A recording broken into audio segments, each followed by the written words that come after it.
Welcome back.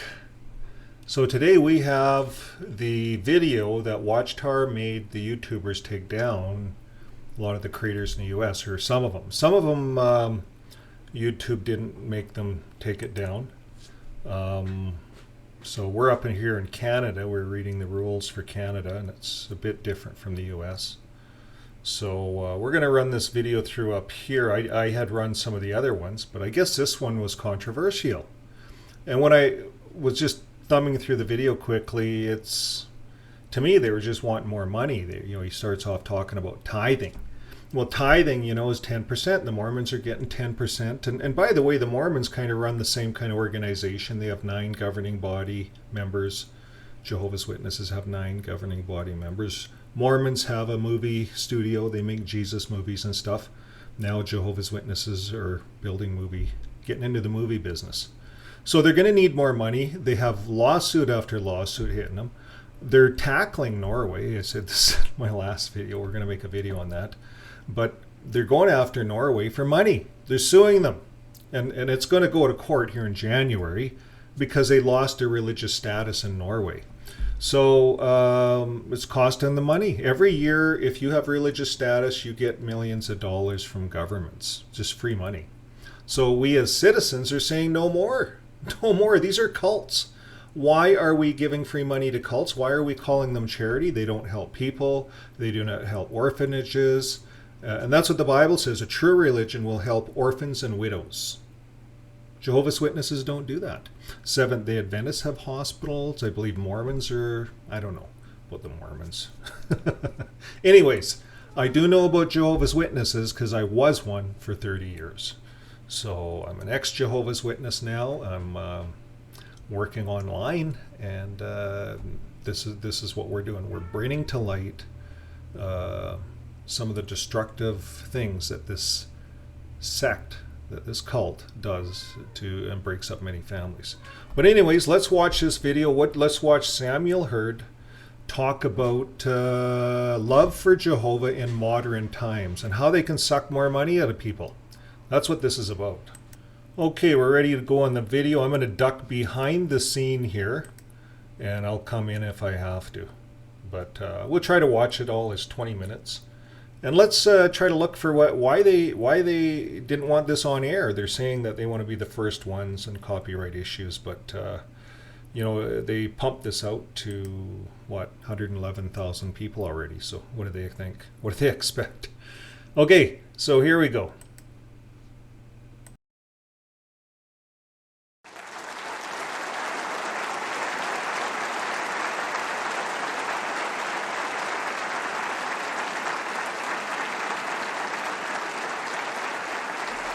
As you listen to Brother Loesch discuss the arrangements for tithing and Nazariteship, did you try to make a connection with arrangements that we have for modern-day worship?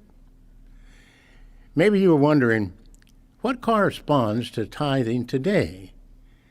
As Brother Loesch mentioned, although tithing was a requirement for the Israelites, it also provided Jehovah's people with regular opportunities to demonstrate their love for Jehovah by giving him their best.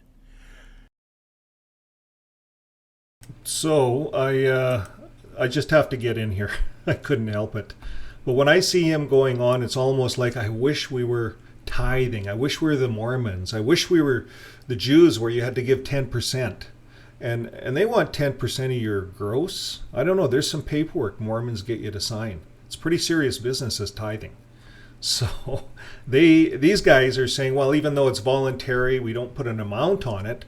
And you watch as he's going to talk, and I'll try not to come in. But they're going to put the emphasis on, well, you give out of your heart. You give as much as you can. And you see, what these guys are after is everyone's estates. We're at the end of the baby boomers.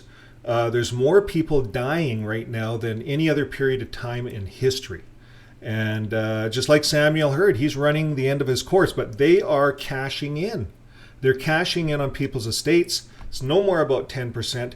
Give everything. And that's really the message that I see happening here. You tell me what you see. Of course, we no longer have a fixed amount of our income that we're commanded to give to Jehovah. The tithing arrangement ended with the Mosaic Law, and Galatians chapter 6, verse 2 says, "We are now under the law of the Christ." True Christians today give Jehovah just as they have resolved in their hearts. But the tithing arrangement illustrates something that Jehovah still expects of his people today. Remember, the tithe was to be not just a tenth, but the best tenth of a person's produce and his animals. Jehovah deserves nothing less than our very best. With that in mind, how can we give Jehovah our very best? Of course, we try hard to obey all of Jehovah's commands, but there is one command that stands out as an identifying mark of true Christians today. What is it? Let's read it together on the screen at Matthew chapter 28, verses 19 and 20. It says, "Go therefore and make disciples of people of all the nations, baptizing them in the name of the Father and of the Son and of the Holy Spirit, teaching them to observe all the things I have commanded you. And look, I am with you all the days until the conclusion of the system of things." Were you surprised that we read that verse? Of course not. We see from these verses that the disciple-making work is a requirement for all Christians. And you, dear brothers and sisters, have built your lives around that scripture.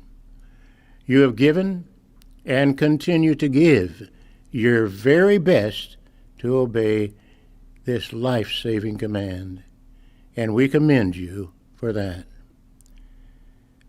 Jehovah's organization has always been interested in seeing how this great worldwide work has been progressing. We enjoy seeing our annual report published each year as we see the number of kingdom publishers increasing.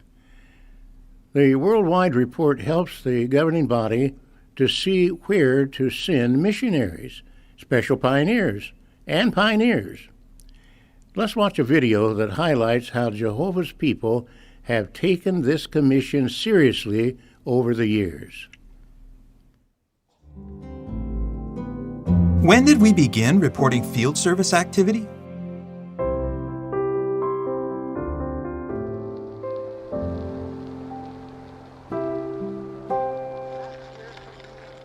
Prior to 1920, only coal porters, as pioneers were then called, were asked to submit reports. But beginning in 1920, everyone in the congregation who participated in the witness work was asked to turn in a weekly report. The 1920 Annual Service Report for the United States was the first to include the activity of congregation publishers. That report revealed that there were 8,052 class workers, or publishers, and 350 pioneers active in the preaching work. Twice a year during the late 1920s, 1 week was designated for a special worldwide witnessing campaign. Pioneers had a goal of 40 hours for that special week. In January 1939, a suggestion was placed before congregation publishers, a goal of 60 hours per month. Early on, congregation field service reports were thorough. Over the years, the forms used to report publishers' field service activity have been simplified. Reports have consistently included back calls or return visits, Bible studies, publication placements, and hours spent in the disciple-making work. As was the case back then, there's always a story behind a field service report. The first time I walked into a Kingdom Hall, when I was 16, I saw this chart on the stage. And I realized this organization is concerned about what we do, what we say, and how much we say about Jehovah. I realized that from the start, So that after the third month of studying, when I started going out in field service, I wanted to turn my time in too. And they showed me how to do it, and I've been turning it in ever since. Alan and I were invited into the Special Pioneer Service in 1966. The monthly requirement was 150 hours and 50 return visits. It was a good incentive. Well, we had a quota back then of 150 magazines, one for every hour, as special pioneers or missionaries. And one day we run into our fellow missionary and his wife on the way to the movies. They went every Saturday. But this particular Saturday, he says, I can't go to the movies because I don't have my 150 magazines, so I've got 5 more to go, and then we can go to the movies. This started in 1961 when we were sent as special pioneers. Started pioneering in a trailer of 5 hours of service every day. And getting our time was no problem. Living for a month on $100, that was a problem. So Dave said, I'm going to go out and get a job. About that time, they had put a new store in town. Beautiful. He went down to that store and told them, I'm going to work 1 day a week. What are you going to do the rest of the time? So he said, well, I knock on doors and tell them about God's kingdom. I said, really? This is my door. Knock on it. He came in the truth. His wife came in the truth. Children are in the truth. And they had a secretary, didn't they? Mm-hmm. She had 7 children. And she said, well, I'd like to study the Bible too. And we would study with 7 after they had supper. The beauty of it is that they did so well. Yeah. After that, we studied with the parents. So by the time we got through it was probably almost midnight. And we took our circuit overseer there. He said, I'm too old for this midnight shift. I never felt it was a question of getting the hours in. I always try to make them quality calls, try to say something with the people, not just go there and get the magazines placed. Or my Bible studies, I would try so hard to really get to know the people, but it was never just a question of getting in hours. We're trying to save lives.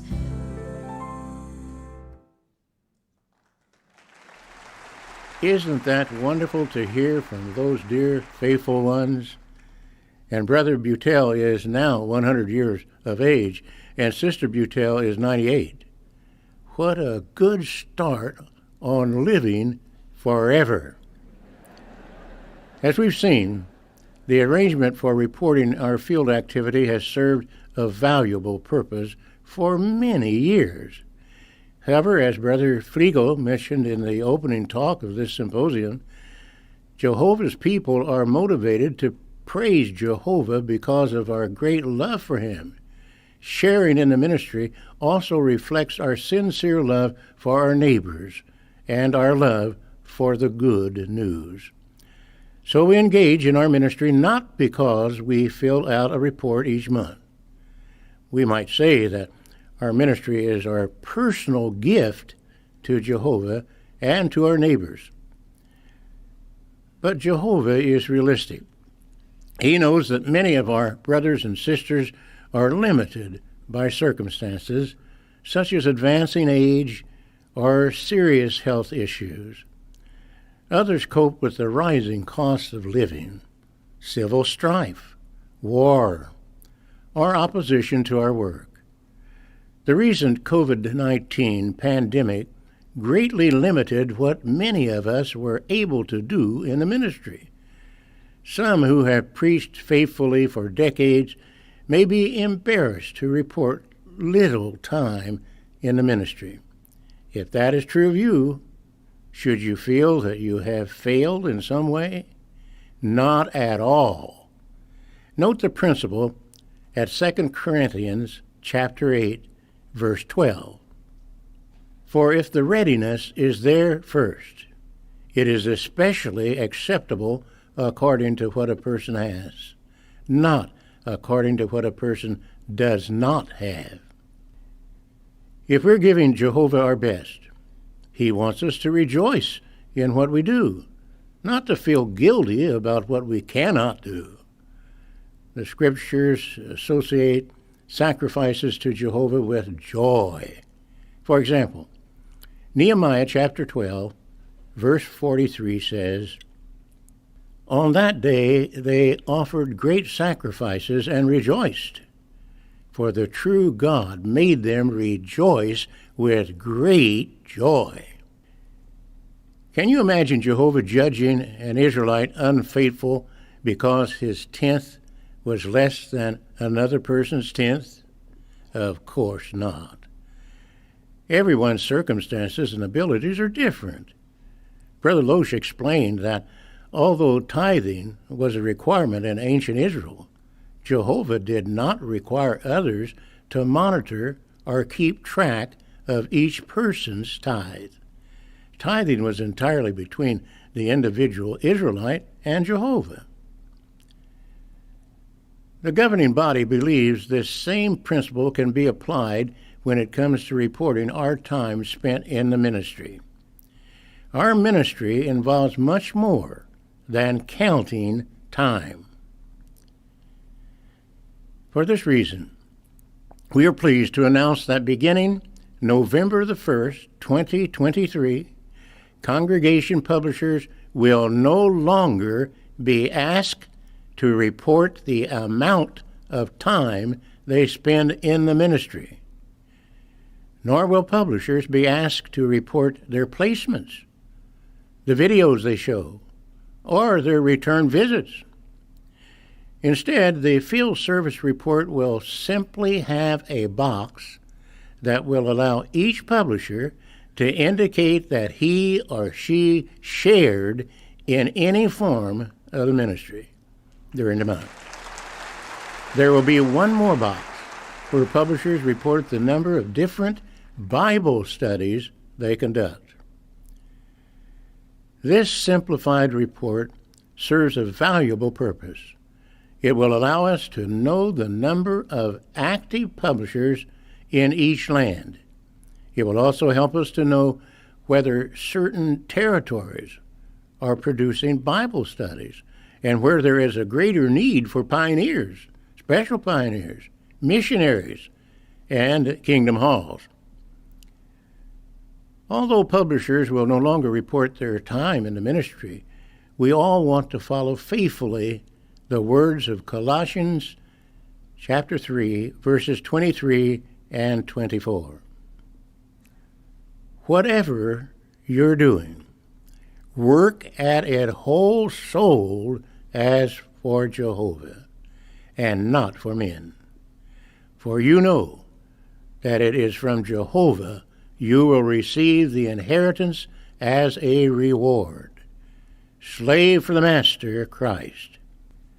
The governing body is confident that you, dear ones, will continue to render whole-souled service to Jehovah by doing all that you can in his service. And just as Jehovah richly blessed faithful Israelites who generously supported the tithing arrangement, he will richly bless your sacrifice of praise. But wait, what about the Nazirite arrangement? Is there a similar provision in the modern day organization? Certainly. We all do well to imitate the Nazirites' example of self-sacrifice and courage.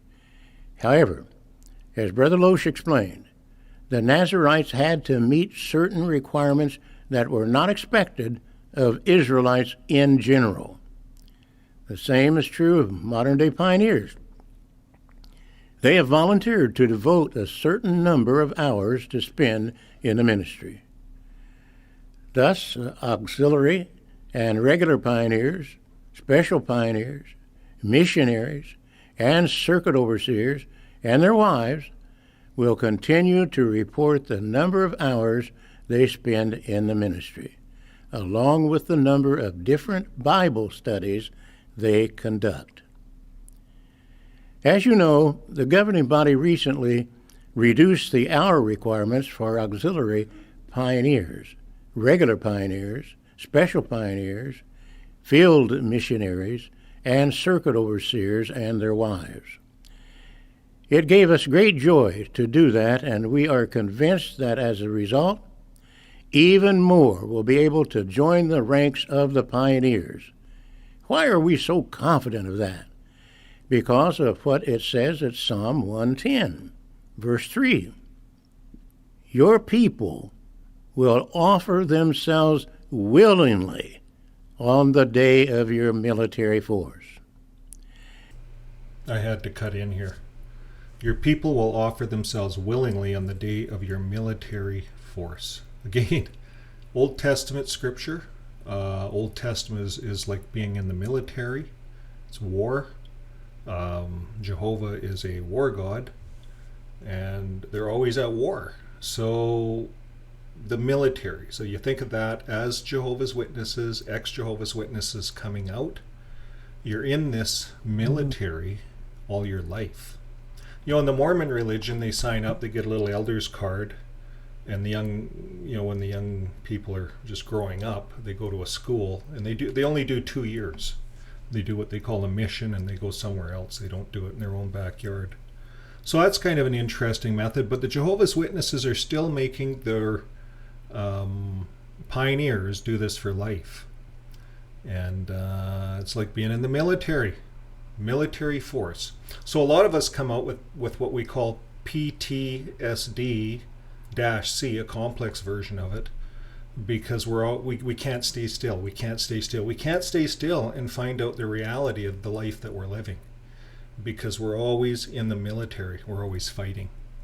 So there's a lot of therapy that has to go into rehabilitating ones that come out of the Jehovah's Witness religion. But we're going to carry on. I just used that as a side point, and it is you're sacrificing your whole life, and that's what this whole thing is about. Your tithing is giving your whole soul, giving everything, giving up education. All these people are old now. The end should have came long ago when they had promised it was going to come, but it didn't. Everyone's old, everyone's dying. We're in the age of the baby boomers. And let's see what happens next here.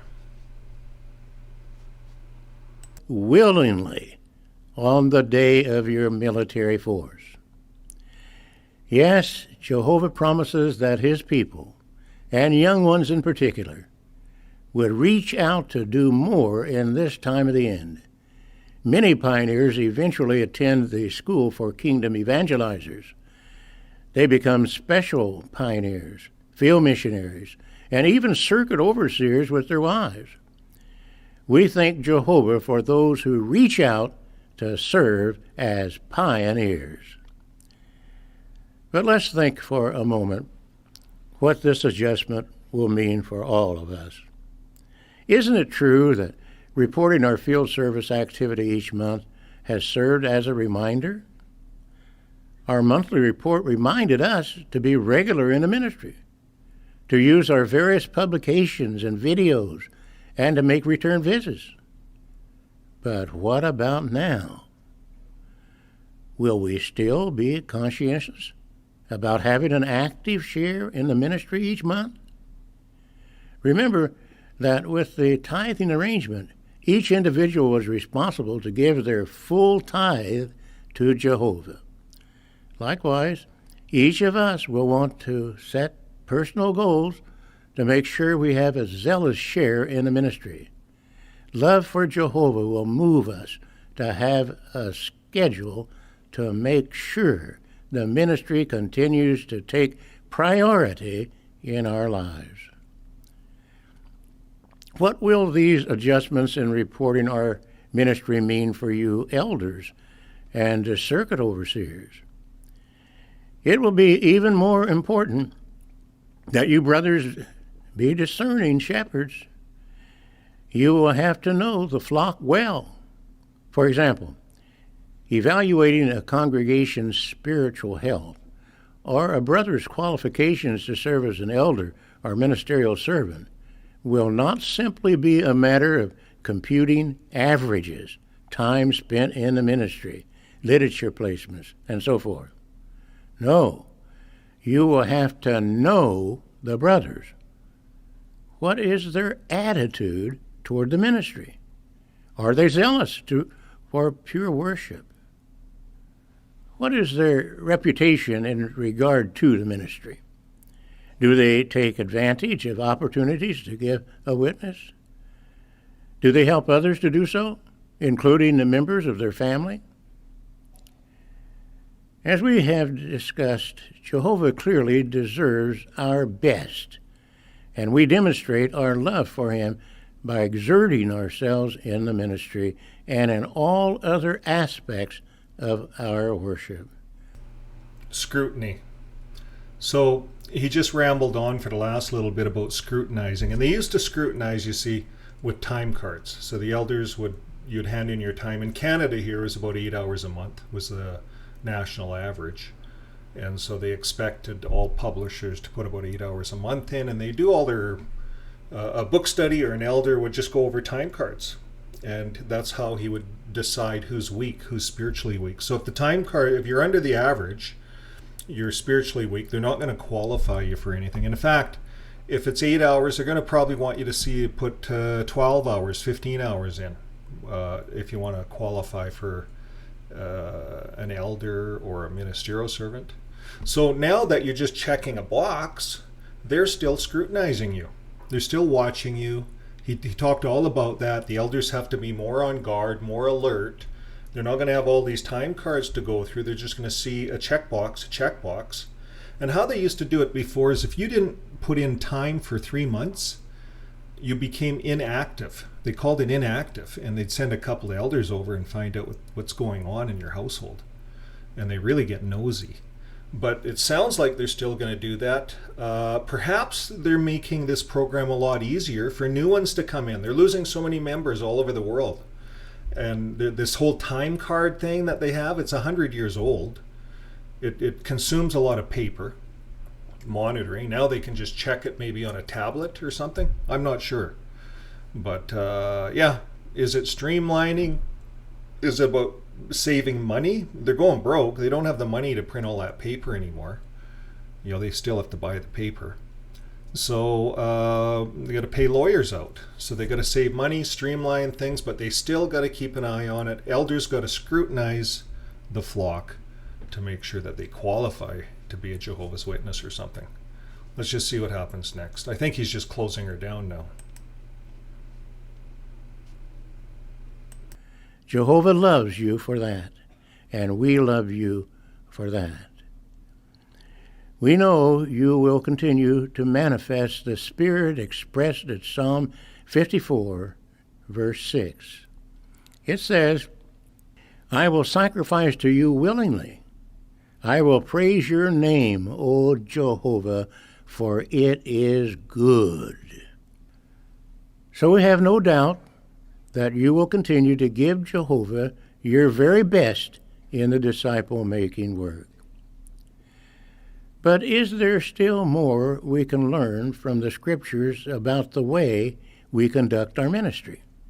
If so, are additional adjustments appropriate at this time?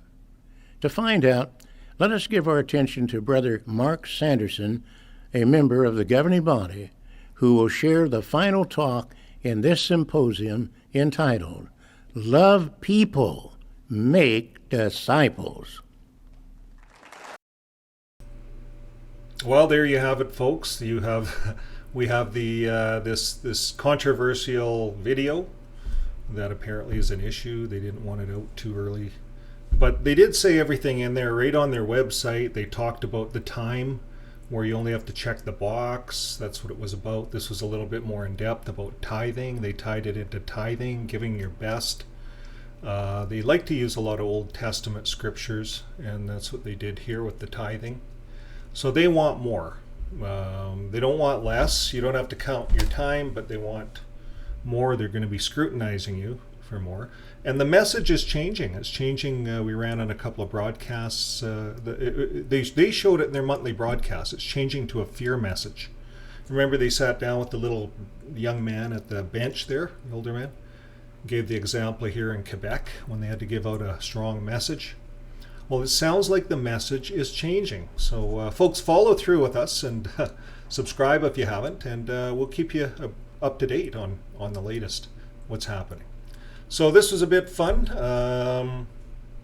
I have nothing more to say on this, except we'll see you guys until next time. So keep living your life with love. Bye for now.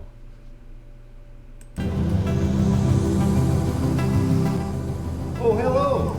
My name is Vern. Join the channel.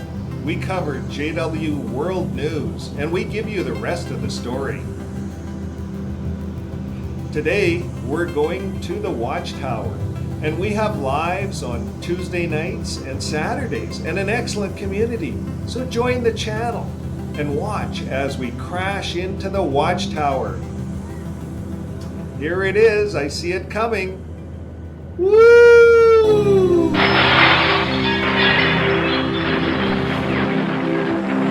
Join us as we report in on the Watchtower.